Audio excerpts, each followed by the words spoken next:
Hind friends, welcome to the CS mirror. आज हम test series 4 करने वाले हैं। इससे पहले हम टेस्ट सीरीज 1, 2 और 3 कर चुके हैं।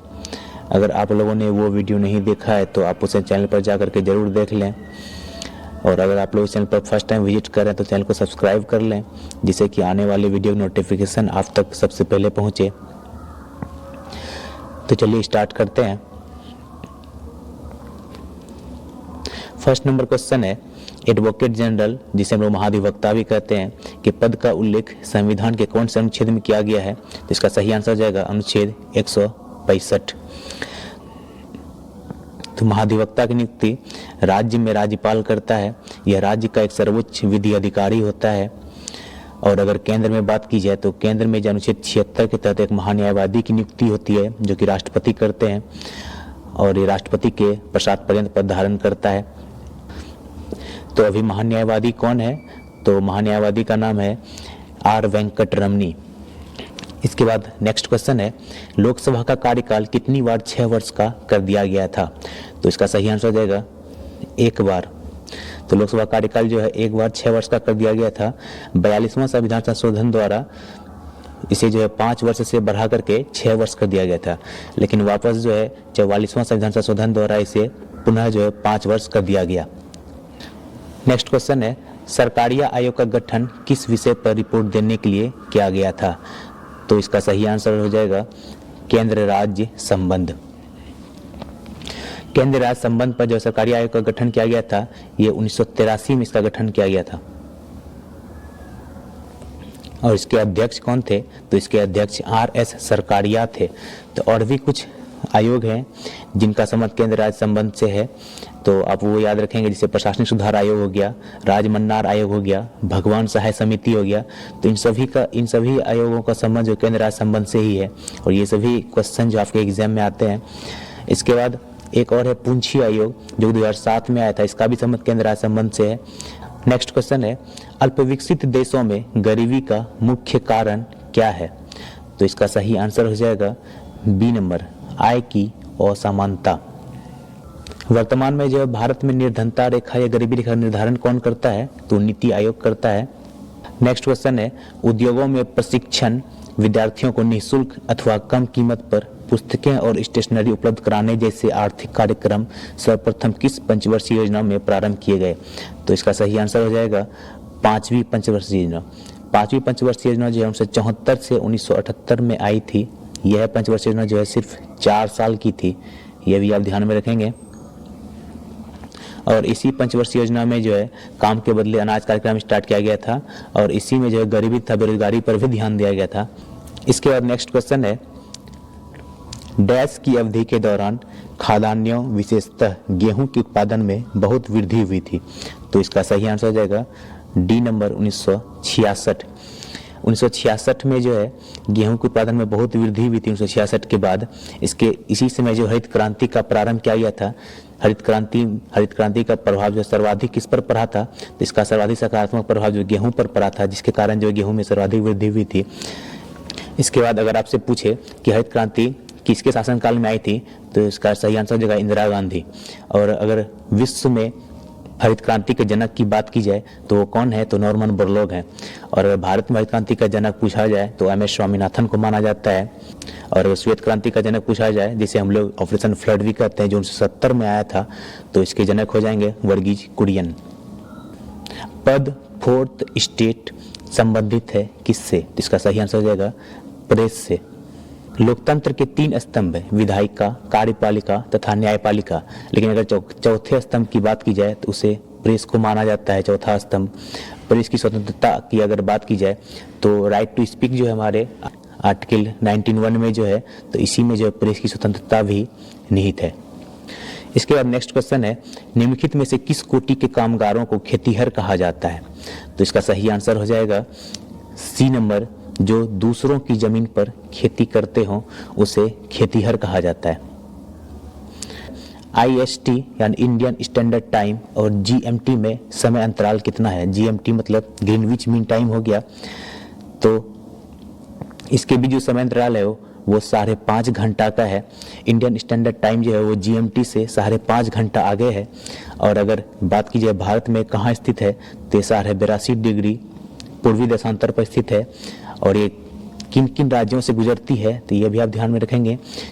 भारत में यूपी, MP, छत्तीसगढ़, उड़ीसा, उसके बाद आंध्र प्रदेश से गुजरती है। और ग्रीनविच पूछे कहाँ है तो ग्रीनविच जो है UK यानी ब्रिटेन में है। और भारत जो है ग्रीनविच मीन टाइम से 5.5 घंटा आगे है। इंडियन स्टैंडर्ड टाइम जो है वो भारत के यूपी के इलाहाबाद के मिर्जापुर से गुजरती है। इसके बाद नेक्स्ट क्वेश्चन है, उच्चतम न्यायालय ने किस मामले में मौलिक अधिकारों की प्रमुखता राज्य के नीति निर्देशक सिद्धांतों से ऊपर स्थापित की है? तो इसका सही आंसर हो जाएगा A नंबर, गोलकनाथ का मामला। मौलिक अधिकार की बात की जाए तो ये संविधान के भाग 3 में है जो कि अनुच्छेद 12 से 35 तक है।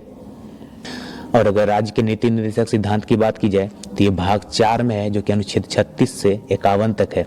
और राज्य के नीति निर्देशक जो है वो किस देश से लिए गए हैं तो आयरलैंड से लिए गए हैं। और एक क्वेश्चन आपसे पूछा जाता है, अगर पूछे आयरलैंड ने किस देश से लिया है तो वो जो आयरलैंड ने जो है स्पेन से इसको लिया है। और कल्याणकारी राज्य का अगर संकल्पना की बात की जाए तो वो किस में है तो राज्य के नीति निर्देशक सिद्धांत में ही है। और मौलिक अधिकार जो किस देश से लिए गए हैं तो मौलिक अधिकार जो है वो USA से लिया गया है, जिसे हम लोग भारत का मैग्ना कार्टा भी कहते हैं। नेक्स्ट क्वेश्चन है, पंजाब का शेर कौन जाना जाता है? तो इसका सही आंसर हो जाएगा लाला लाजपत राय, C नंबर। भगत सिंह को हम लोग शहीद आजम के नाम से जानते हैं। लाहौर षड्यंत्र केस में जो है भगत सिंह, राजगुरु और सुखदेव इन तीनों को जो है फांसी की सजा दी गई थी 23 मार्च 1931 को। और लाहौर षड्यंत्र कब हुआ था तो 17 दिसंबर 1928 को हुआ था, जब भगत सिंह और उनके पंजाब क्रांतिकारियों ने जो है ये सॉन्डर्स की हत्या की थी। नेक्स्ट क्वेश्चन है, संविधान में मौलिक कर्तव्यों को डैश द्वारा शामिल किया गया है? तो इसका सही आंसर हो जाएगा B नंबर, 42वां संविधान संशोधन 1976 द्वारा जो है मौलिक कर्तव्यों को संविधान में शामिल किया गया। अगर आपसे पूछे कि मूल संविधान में कितने मौलिक कर्तव्य हैं तो इसका आंसर हो जाएगा मूल संविधान में एक भी मौलिक कर्तव्य नहीं थे। इसे जो है क्योंकि इसे 42वां संविधान संशोधन द्वारा ही जोड़ा गया है मूल संविधान में। तो अगर पूछा जाए 42वां संविधान संशोधन में जो है मूल संविधान में कितने मौलिक कर्तव्य जोड़ा गया था तो उस समय जो है मूल संविधान में 10 मौलिक कर्तव्य जोड़ा गया। इसके बाद लेकिन अभी अगर मौलिक कर्तव्य की बात की जाए तो अभी 11 है। तो 11वां मौलिक कर्तव्य कब जोड़ा गया तो ये जो है 86वां संविधान संशोधन 2002 द्वारा जो है शिक्षा को 11वें मौलिक कर्तव्य के रूप में जोड़ा गया था। और मौलिक कर्तव्य कौन से भाग में है तो भाग 4 के क में है। कौन से भाग में है? भाग 4 के क में है। और अगर अनुच्छेद की बात की जाए तो अनुच्छेद जो है 51 के क में है। तो मौलिक कर्तव्य किस देश से लिया गया है तो ये जो है रूस से लिया गया है, ये भी आपको ध्यान में रखना है। और अगर पूछे किस समिति की सिफारिश पर से जोड़ा गया था तो वो स्वर्ण सिंह समिति की सिफारिश पर से जोड़ा गया था। नेक्स्ट क्वेश्चन है, लोकसभा में अविश्वास प्रस्ताव प्रस्तुत करने के लिए कम से कम कितने सदस्यों का समर्थन चाहिए? तो इसका सही आंसर हो जाएगा 50 सदस्य। लोकसभा में अविश्वास प्रस्ताव प्रस्तुत करने के लिए कम से कम 50 सदस्यों का समर्थन चाहिए। अविश्वास प्रस्ताव जो है सदन में विपक्षी दल के किसी सदस्य द्वारा रखा जाता है और इस प्रस्ताव को प्रस्तुत किए जाने के 10 दिन के अंदर जो है इस पर चर्चा होना भी आवश्यक है। चर्चा के बाद जो है अध्यक्ष मतदान द्वारा जो है इसके निर्णय की घोषणा करता है। नेक्स्ट क्वेश्चन है, भारत में उच्चतम न्यायालय के न्यायाधीश के रूप में नियुक्ति के लिए निम्नलिखित में से कौन सा अर्हता अनिवार्य नहीं है? तो देखते हैं हम लोग। तो उच्चतम न्यायालय के न्यायाधीश के रूप में नियुक्ति के लिए फर्स्ट स्टेटमेंट है भारत का नागरिक होना, ये सही है। आयु कम से कम 35 वर्ष होनी चाहिए, ये गलत है क्योंकि न्यूनतम आयु इसके लिए निर्धारित नहीं की गई है। और इसके बाद एक से एक या अधिक उच्च न्यायालय में कम से कम 10 वर्ष तक एडवोकेट के रूप में प्रैक्टिस कर चुका हो, यह भी सही है। एक प्रतिष्ठित विधिवेत्ता होना चाहिए, ये भी सही है। तो इसका जो है इसमें कौन सा गलत है तो ये आयु कम से कम 35 होनी चाहिए, ये गलत है क्योंकि इसके लिए न्यूनतम आयु कुछ भी निर्धारित नहीं की गई है। नेक्स्ट क्वेश्चन है, आर्यों का भारत में प्रथम अस्थायी आवास था? तो इसका सही आंसर हो जाएगा पंजाब। आर्य जो है वो सर्वप्रथम पंजाब एवं अफगानिस्तान में बसे थे। मैक्स मुलर ने आर्यों का मूल निवास स्थान मध्य एशिया को माना है। इसके आर्य का मतलब क्या होता है? आर्य का मतलब होता है श्रेष्ठ, ये भी आपके एग्जाम में पूछा जाता है। नेक्स्ट क्वेश्चन है, उपनिषद पुस्तकें डैश पर आधारित है। इसका सही आंसर हो जाएगा दर्शन पर। तो उपनिषद कितने हैं टोटल? तो उपनिषद जो है 108 हैं और जिसमें से 13 को जो मूलभूत उपनिषद की श्रेणी में रखा गया है। नेक्स्ट क्वेश्चन है, नेसेट किस देश की सांसद का नाम है? तो नेसेट जो है वो इजराइल की सांसद का नाम है। और अगर इजराइल के राजधानी की बात की जाए तो वो जेरूसलम है। और इजराइल की मुद्रा क्या है ये आप लोग को कमेंट में बताना है। नेक्स्ट क्वेश्चन है, पंचवर्षीय योजना के मसौदे को अंततः कौन अनुमोदित करता है? तो इसका सही आंसर हो जाएगा बी नंबर, राष्ट्रीय विकास परिषद।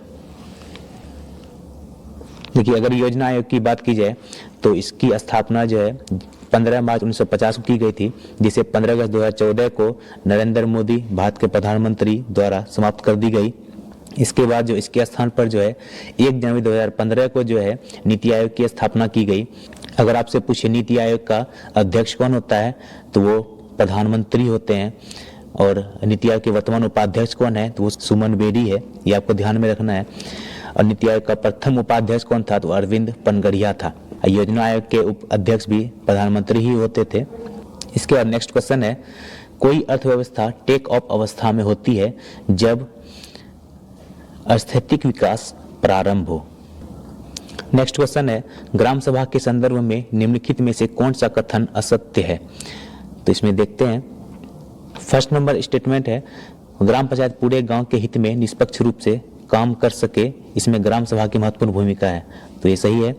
ग्राम सभा पंचायत को मनमाने ढंग से काम करने से रोकती है, साथ पैसों का दुरुपयोग एवं कोई गलत काम ना हो इसकी निगरानी भी करती है। ये भी सही है। ग्राम सभा चुने हुए प्रतिनिधियों पर नजर रखने और लोगों के प्रति जिम्मेदार और जवाबदेह बनाने में बहुत ही महत्वपूर्ण भूमिका निभाती है। ये भी सही है। तो इसमें से सभी कथन सत्य हैं, कोई भी कथन असत्य नहीं है। इसके बाद नेक्स्ट क्वेश्चन है, यूरोप तथा अफ्रीका को कौन सी जल संधि पृथक करती है? तो इसका सही आंसर हो जाएगा जिब्राल्टर जल संधि जो है यूरोप तथा अफ्रीका को पृथक करती है और यह भूमध्य सागर को अटलांटिक महासागर से जोड़ती है। इसके बाद बेरिंग जल संधि की बात की जाए तो बेरिंग सागर एवं चुक्सी सागर को जोड़ती है तथा अलास्का एवं रूस को जो है वो अलग करती है। नेक्स्ट क्वेश्चन है, महिला प्रीमियर लीग 2023 का खिताब किस टीम ने जीता? तो इसका सही आंसर हो जाएगा मुंबई इंडियंस। तो मुंबई इंडियंस ने जो है दिल्ली कैपिटल्स को हरा करके पहला आईपीएल खिताब जीता था। और अगर मुंबई इंडियंस टीम की कप्तान के बारे में बात किया तो हरमनप्रीत कौर थी। नेक्स्ट क्वेश्चन है, किस राष्ट्रकूट शासक ने एलोरा के पर्वतों को काटकर प्रसिद्ध कैलाश मंदिर का निर्माण करवाया था? तो इसका सही आंसर हो जाएगा बी नंबर, कृष्ण प्रथम ने। और राष्ट्रकूट शासक के संस्थापक कौन थे ये पूछे तो इसका संस्थापक था दंती दुर्ग। राष्ट्रकूट की राजधानी कहाँ थी तो वो मानिकखेत थी। नेक्स्ट क्वेश्चन है, सुल्तानगंज बिहार में भागलपुर के निकट है में खोजी गई गौतम बुद्ध की विशाल प्रतिमा को डैश काल की प्रतिमा मानी गई है? तो इसका सही आंसर हो जाएगा डी नंबर, इसे गुप्त काल की प्रतिमा मानी गई है। गुप्त वंश के संस्थापक की बात की जाए तो श्री गुप्त हैं। और गुप्त संवत की स्थापना पूछे तो चंद्रगुप्त प्रथम ने की थी। और नंद वंश की स्थापना किसने की थी तो महापद्म ने की थी। और मौर्य वंश की स्थापना पूछे तो चंद्रगुप्त मौर्य ने की थी। और सुंग वंश की स्थापना पुष्यमित्र सुंग ने की थी। जब किसी कार्य में आवश्यकता से अधिक लोग लगे होते हैं तो इसे किस नाम से जाना जाता है? तो इसका सही आंसर हो जाएगा प्रच्छन्न बेरोजगारी।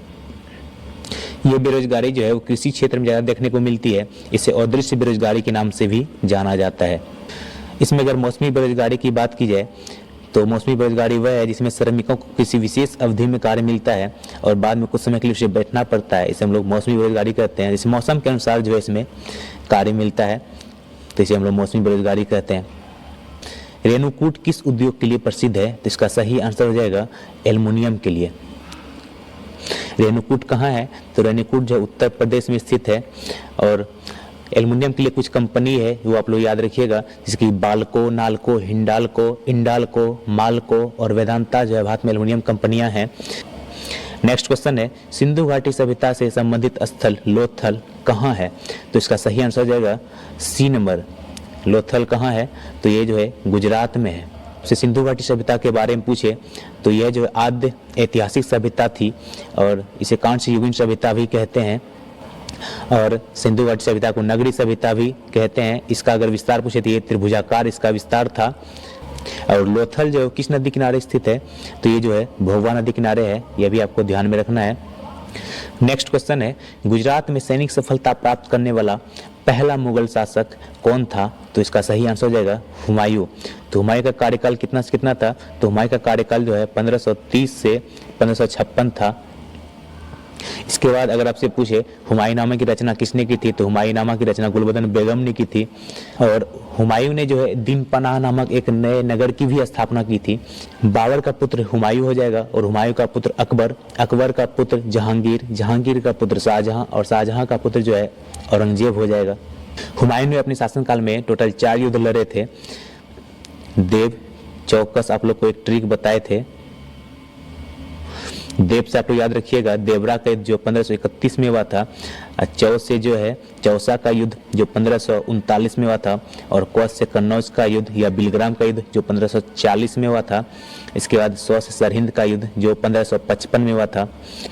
नेक्स्ट क्वेश्चन है, दांत का मंदिर कहाँ है, तो इसका सही आंसर हो जाएगा श्रीलंका। नेक्स्ट क्वेश्चन है, किस वंश के शासकों को हुनों के आक्रमणों का सामना करना पड़ा, तो इसका सही आंसर हो जाएगा गुप्त वंश। तो गुप्त वंश में जो स्कंद गुप्त को जो है हुनों के आक्रमणों का सामना करना पड़ा था। इसके बाद हुनों पर विजय के उपलक्ष्य में जो है स्कंद गुप्त ने विष्णु स्तंभ भी बनवाया था। और अगर हुन आक्रमण का उल्लेख किस अभिलेख में ये पूछे, तो हुन आक्रमण का उल्लेख जो है स्कंद गुप्त के भीतरी गांव स्तंभ अभिलेख और जूनागढ़ अभिलेख में मिलता है। गुप्त वंश के पतन का एक कारण हुन आक्रमण भी था। नेक्स्ट क्वेश्चन है, संयुक्त राष्ट्र महासभा के 78वें सत्र का अध्यक्ष किसे चुना गया है, तो इसका सही आंसर हो गया ए नंबर डेनिस फ्रांसिस को। संयुक्त राष्ट्र महासभा की स्थापना कब हुई थी, तो वो 1945 में, और इसका हेडक्वार्टर पूछे तो न्यूयॉर्क में स्थित है। नेक्स्ट क्वेश्चन है, कांग्रेस के एकमात्र प्रतिनिधि की हैसियत से गांधी जी निम्नलिखित में से किस एक में उपस्थित हुए थे, तो इसका सही आंसर हो जाएगा द्वितीय गोलमेज सम्मेलन में। तो प्रथम गोलमेज सम्मेलन कब हुआ था, ये 12 नवंबर 1930 को हुआ था। और द्वितीय गोलमेज सम्मेलन की बात की जाए तो ये 7 सितंबर 1931 को हुआ था। और तृतीय गोलमेज सम्मेलन की अगर बात की जाए तो ये 17 नवंबर 1932 को हुआ था। तीनों गोलमेज सम्मेलन में भाग लेने वाले कौन थे, तो तीनों गोलमेज सम्मेलन में भाग लेने वाले डॉक्टर भीमराव अंबेडकर थे। और उस समय जो है तीनों गोलमेज सम्मेलन के समय इंग्लैंड का प्रधानमंत्री कौन था, तो वो जो है जेम्स रैमजे मैकडोनाल्ड था। और द्वितीय गोलमेज सम्मेलन में गांधी जी जो भाग लेने गए थे वो किस जहाज से गए थे, तो एसएस राजपुताना जहाज से गए थे। और वो लौटे किस जहाज से थे, तो इटली का एक पोत था बेसेंटियाना, उससे जो है वो भारत लौटे थे। भारतीय सिनेमा का सर्वोच्च award Dada Saheb Phalke life time achievement award 2023 से किसे सम्मानित किया गया है, तो इसका सही आंसर हो जाएगा वहीदा रहमान को। नेक्स्ट क्वेश्चन है, भारत और पाकिस्तान के बीच शिमला समझौते पर किस वर्ष हस्ताक्षर किए गए थे, तो इसका सही आंसर हो जाएगा 1 नंबर 1972 में। 1971 के भारत और पाकिस्तान के युद्ध के बाद जो है भारत के शिमला में 2 जुलाई 1972 को एक संधि पर हस्ताक्षर हुआ, जिसे हम लोग शिमला समझौता भी कहते हैं। इस समझौते में जो है भारत की तरफ से इंदिरा गांधी और पाकिस्तान की तरफ से जुल्फिकार अली भुट्टो शामिल हुए थे। और शिमला समझौता में ही जो है वो एलओसी का निर्धारण भी किया गया था, जिसे हम लाइन ऑफ कंट्रोल कहते हैं, जो भारत और पाकिस्तान के मध्य स्थित है। अगर शिमला सम्मेलन की बात की जाए तो वो कब हुआ था, तो वो जो है 1945 में हुआ था। यह भी आप लोग ध्यान में रखेंगे। नेक्स्ट क्वेश्चन है, तलवंडी जो अब पाकिस्तान में है किससे संबंध पवित्र स्थान है, तो इसका सही आंसर हो जाएगा गुरु नानक देव। गुरु नानक देव का जन्म जो है तलवंडी में ही हुआ था, जो भी पाकिस्तान में है, जो अभी ननकाना साहिब के नाम से विख्यात है। गुरु नानक देव जो सिख के प्रथम गुरु थे जिन्होंने सिख धर्म की स्थापना की थी। तो सिख धर्म में टोटल कितने गुरु हुए थे, तो 10 गुरु हुए थे। गुरु नानक ने ही जो है वो संगत और पंगत की स्थापना भी की थी। संगत जो कि एक धर्मशाला था, और पंगत जिसे हम लोग लंगर कहते हैं। और इस लंगर को अस्थायी किसने बनाया था, अगर ये पूछे तो इसे अस्थायी जो गुरु अंगद ने बनाया था, जो सिख धर्म के दूसरे गुरु हुए थे। और गुरु अंगद ने ही जो गुरुमुखी लिपि की भी स्थापना की थी। गुरु अर्जुन देव जो है वो सिख धर्म के 5वें गुरु थे, जिसे जो है जहांगीर ने राजकुमार खुसरो को सहायता करने के कारण जो है इसे मरवा दिया था। और गुरु तेग बहादुर के बारे में आप लोग को याद रखना है। गुरु तेग बहादुर जो है सिख धर्म के 9वें गुरु थे, जिसे औरंगजेब ने जो इस्लाम नहीं स्वीकार करने के कारण उसे मरवा दिया था। और गुरु गोविंद सिंह जो है वो सिख धर्म के 10वें और अंतिम गुरु हुए। गुरु नानक देव की अगर जन्म की बात की जाए तो इनका जन्म 1469 में हुआ था और इनकी मृत्यु कब हुई थी, वो 1539 में हुई थी। आर्य समाज की स्थापना कहाँ हुई थी, तो इसका सही आंसर हो जाएगा आर्य समाज की स्थापना बॉम्बे में हुई थी 1875 में। तो किसने की थी, तो स्वामी दयानंद सरस्वती ने की थी। स्वामी दयानंद सरस्वती का मूल नाम अगर पूछे तो मूल शंकर था, और इनके गुरु की बात की जाए तो वो स्वामी विरजानंद थे। स्वामी दयानंद सरस्वती ने ही सत्यार्थ प्रकाश में जो उनकी पुस्तक थी उसमें उन्होंने स्वराज शब्द का सबसे पहले प्रयोग किया था, और वेदों की ओर लौटो तथा भारत भारतीयों के लिए इसका नारा भी स्वामी दयानंद सरस्वती ने ही दिया था। नेक्स्ट क्वेश्चन है, संसार का सबसे बड़ा गर्म मरुस्थल कौन सा है, तो इसका सही आंसर हो जाएगा ए नंबर, सहारा। संसार का सबसे बड़ा और गर्म मरुस्थल कौन सा है, तो ये सहारा है। और अगर थार मरुस्थल की बात की जाए तो ये भारत और पाकिस्तान में स्थित है, और गोबी मरुस्थल कहाँ स्थित है, तो ये मंगोलिया में स्थित है। इसके बाद नेक्स्ट क्वेश्चन है, निम्नलिखित में से कौन भारत की संसद का भाग नहीं है, तो इसका सही आंसर हो जाएगा मंत्रिपरिषद। भारत का संसद जो है वो राष्ट्रपति, लोकसभा और राज्यसभा इन तीनों से मिलकर के बनता है। और अगर संसद का अनुच्छेद पूछे, संसद का वर्णन किस अनुच्छेद में किया गया है, तो अनुच्छेद 79 में किया गया है। और लोकसभा का वर्णन किस में है, तो अनुच्छेद, पहले राज्यसभा देख लेते हैं, 79 में संसद है और 80 में राज्यसभा है और 81 में जो है वो लोकसभा है। राज्यसभा जो है वो संसद का उच्च सदन है और लोकसभा जो है वो निम्न सदन है। और राज्यसभा जो है यह एक अस्थायी सदन है जो कभी भंग नहीं होता, और इसके सदस्यों का कार्यकाल पूछा जाए तो वो 6 वर्ष का होता है। लेकिन लोकसभा के सदस्यों का कार्यकाल जो है 5 साल का होता है, और यह एक अस्थायी सदन है। नेक्स्ट क्वेश्चन है, भारत में शकों के प्रभुत्व को नष्ट करने वाला शासक कौन था, तो इसका सही आंसर हो जाएगा चंद्रगुप्त द्वितीय।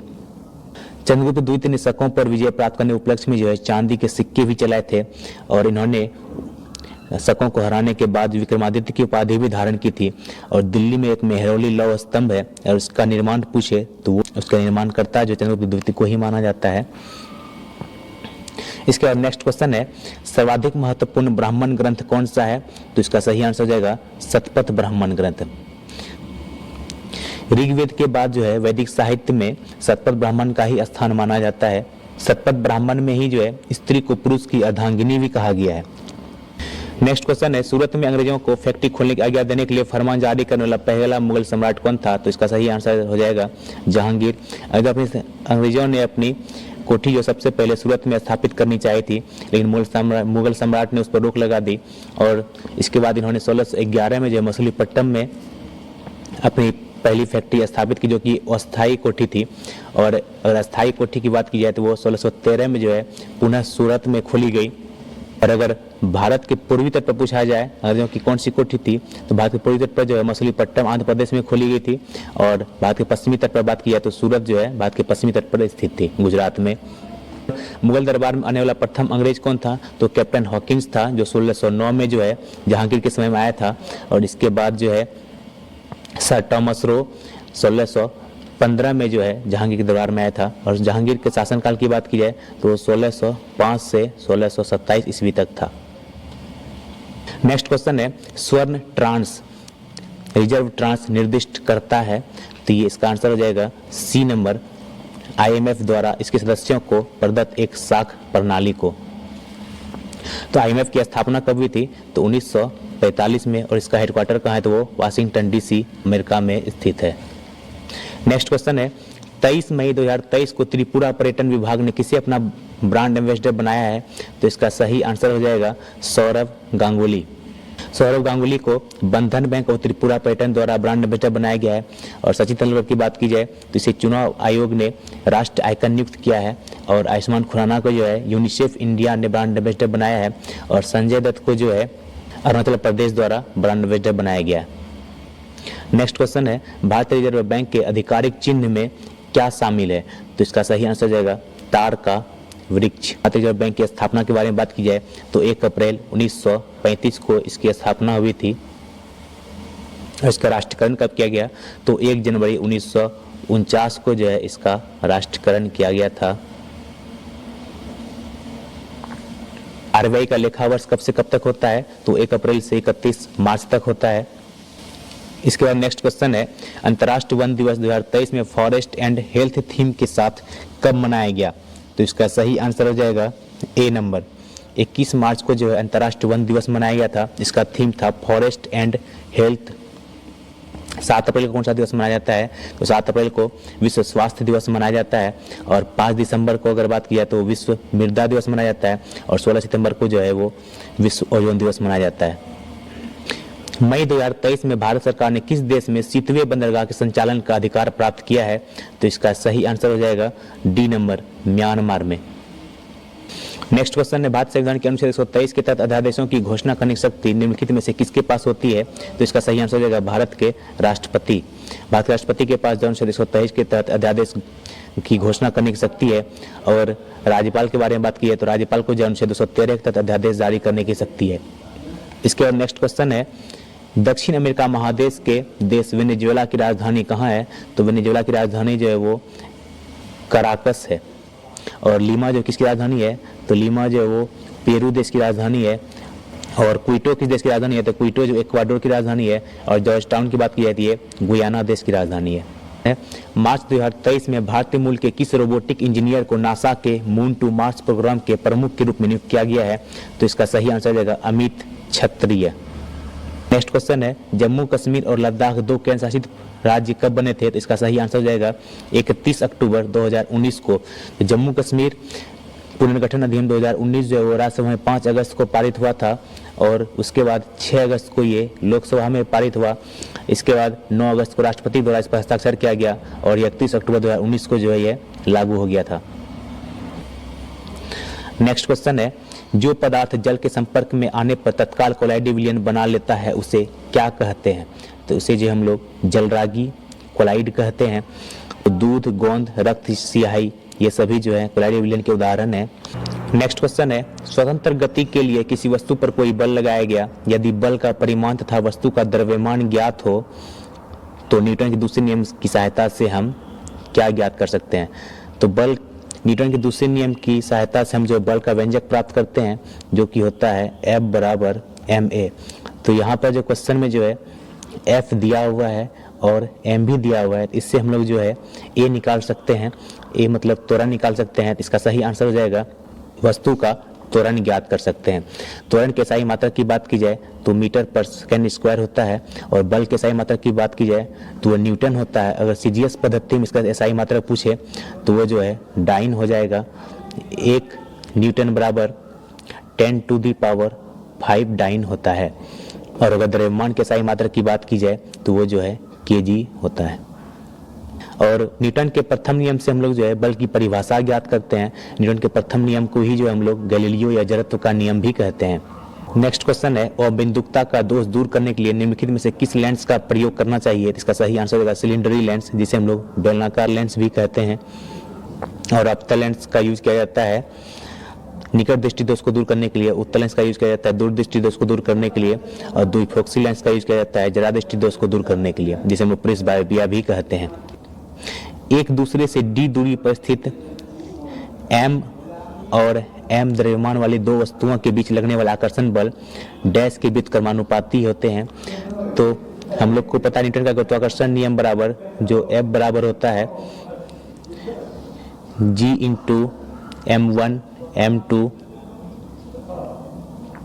बटा d²। तो ब्रह्मांड में किन्हीं 2 पिंडों के बीच जो आकर्षण बल काम करता है वो उनके द्रव्यमान गुणनफल के समानुपाती तथा उनके मध्य की दूरी के जो है व्युत्क्रमानुपाती होती है। d जो है यहाँ पर इन दोनों वस्तुओं के बीच की दूरी है। और m1 और m2 जो है वो 2 अलग अलग द्रव्यमान की 2 वस्तुएं हैं। तो इसका सही आंसर हो जाएगा उनके बीच की दूरी के वर्ग के व्युत्क्रमानुपाती होता है। b नंबर इसका सही आंसर हो जाएगा, उनके बीच की दूरी का वर्ग इसके व्युत्क्रमानुपाती होता है।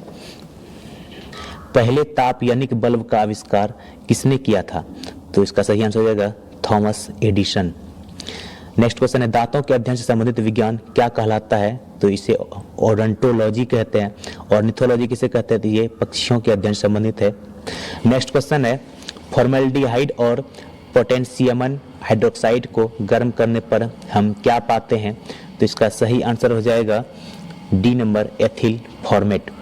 नेक्स्ट क्वेश्चन है शरीर रचना विज्ञान का अध्ययन क्या कहलाता है? तो इसका सही आंसर होगा एनाटॉमी, और पुष्प के अध्ययन को हम लोग एंथोलॉजी कहते हैं। नेक्स्ट क्वेश्चन है कौन सी बीमारी सबसे तीव्र गति से फैलती है? तो इसका सही आंसर हो जाएगा प्लेग। प्लेग जो है वो सबसे तीव्र गति से फैलती है। अब प्लेग पास्चुरेला जीवाणु के कारण होता है। इसके बाद मलेरिया जो है वो प्रोटोजोआ से होने वाला बीमारी है, और कोढ़ जो है ये भी जीवाणु से होने वाली बीमारी है। माइकोबैक्टीरियम लेप्री नामक जीवाणु से होता है, और प्लाइमेलिटिस जो है ये, जिसको हम लोग पोलियो कहते हैं, ये विषाणु से होने वाला रोग है। नेक्स्ट क्वेश्चन है स्पाइरोगायरा और प्लेनेरिया में क्या होता है? इसका सही आंसर हो जाएगा पुनर्जनन। नेक्स्ट क्वेश्चन है नींद ना आने के लिए प्रयुक्त डॉक्टरी शब्द क्या है? तो इंसोम्निया हो जाएगा, और सोमनिबुलिज्म जो है नींद में चलने की बीमारी को कहते हैं। इसके बाद नेक्स्ट क्वेश्चन है यक्ष्मा रोग पैदा करने वाले कारक हैं? तो यक्ष्मा रोग टीबी को कहते हैं, जिसे तपेदिक भी कहते हैं।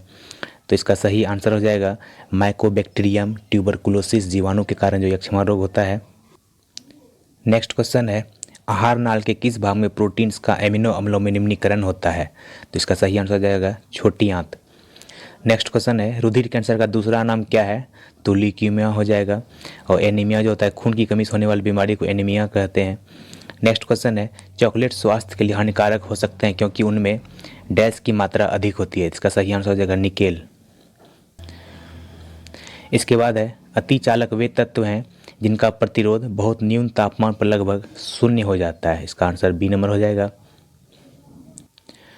नेक्स्ट क्वेश्चन है एक ध्वनि तरंग की आवृत्ति 50 हर्ट्ज है और उसकी तरंग दैर्ध्य 4 मीटर है, तो ध्वनि तरंग की चाल कितनी होगी? तो चाल बराबर होता है आवृत्ति गुना तरंग दैर्ध्य, तो 50 गुना 4 हो जाएगा 200 मीटर पर सेकेंड। इसका आंसर हो जाएगा। तरंग दैर्ध्य का ऐसा ही मात्रक मीटर होता है, और आवृत्ति का ऐसा ही मात्रक हर्ट्ज होता है। नेक्स्ट क्वेश्चन है दौड़ के दौरान धावक का गुरुत्व केंद्र होता है? तो शरीर के मध्य में, सी नंबर आंसर हो जाएगा। नेक्स्ट क्वेश्चन है रासायनिक रूप से मिल्क ऑफ मैग्नीशिया क्या होता है? इसका सही आंसर हो जाएगा मैग्नीशियम हाइड्रोक्साइड, MgOH2 इसका फॉर्मूला होता है, MgOH2, जिसे हम लोग मिल्क ऑफ मैग्नीशिया भी कहते हैं। नेक्स्ट क्वेश्चन है मैग्नीलियम एक मिश्र धातु है, तो इसका सही आंसर हो जाएगा एल्युमिनियम और मैग्नीशियम की। नेक्स्ट क्वेश्चन है आँख का वह कौन सा भाग है जिसमें वर्णक होता है जो किसी व्यक्ति की आंखों का रंग निश्चित करता है? इसका सही आंसर है परितारिका, जिसे आइरिस भी कहते हैं। इसी के कारण जो है आंखों का रंग निर्धारित होता है। नेक्स्ट क्वेश्चन है इलेक्ट्रॉन सूक्ष्मदर्शी के माध्यम से क्या देखा जाता है? इसका सही आंसर हो जाएगा जीवाणुओं तथा विषाणुओं की संरचना। नेक्स्ट क्वेश्चन है निम्नलिखित में से कौन सा तत्व समूह के समान वर्ग से संबंधित है? तो इसका सही आंसर हो जाएगा lithium, sodium, potassium. Next question है वह उपकरण कौन सा है जिसे समुद्रों की गहराई को मापने के लिए ध्वनि तरंगों का प्रयोग किया जाता है? इसका सही आंसर हो जाएगा सोनार। रडार से जो है वायुयान की गति और दिशा ज्ञात की जाती है। अल्टीमीटर से हाइट मापा जाता है। नेक्स्ट क्वेश्चन है किसके साथ कास्टिक सोडा को उबालकर साबुन तैयार किया जाता है? तो इसका सही आंसर हो जाएगा वसा के साथ। तो फ्रेंड्स आज का ये सेट यहीं पर समाप्त होता है। अगर आपको ये मेरा प्रयास अच्छा लगा हो तो इसे अपने दोस्तों को भी ज़रूर शेयर करें। मिलते हैं नेक्स्ट वीडियो में। जय हिंद, जय भारत।